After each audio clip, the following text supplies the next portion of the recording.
தமிழக வெற்றிக் கழகம் தலைவர் தளபதி திரு விஜய் அவர்களின் சொல்லுக்கு இணங்க மக்களை நேசி மக்களுக்காக சேவை செய் என்பதற்கு ஏற்றாற்போல் தமிழக வெற்றிக் கழகம் தூத்துக்குடி மேற்கு மாவட்டத்திற்கு உட்பட்ட பகுதிகளில் இருந்தவர்களுக்கு குளிர்சாதன பெட்டி, சவப்பெட்டி, சொர்க்கரதம் இவை அனைத்தும் சமூக ஆர்வலரான அன்னை வி.ஜி. சரவணன் அவர்களின் ஏற்பாட்டில் எந்தவித கட்டணமும் இன்றி சேவையாக வழங்கப்பட்டு வருகிறது.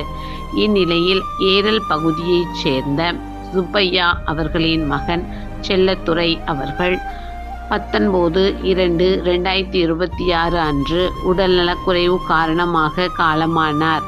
அன்னாருடைய பூத உடலை அடக்கம் செய்வதற்கான ஃப்ரீசர் பாக்ஸ், சொர்க்கரதம் இவை அனைத்தும் மனிதம் நிலைக்க தமிழக வெற்றிக் கழகம் தூத்துக்குடி மேற்கு மாவட்டம் ஜனநாயகனின் தீவிர ரசிகரான சமூக ஆர்வலர் அன்னை வி.ஜி. சரவணன் அவர்களின் சார்பில் எந்தவித கட்டணமும் இன்றி சேவையாக வழங்கப்பட்டது.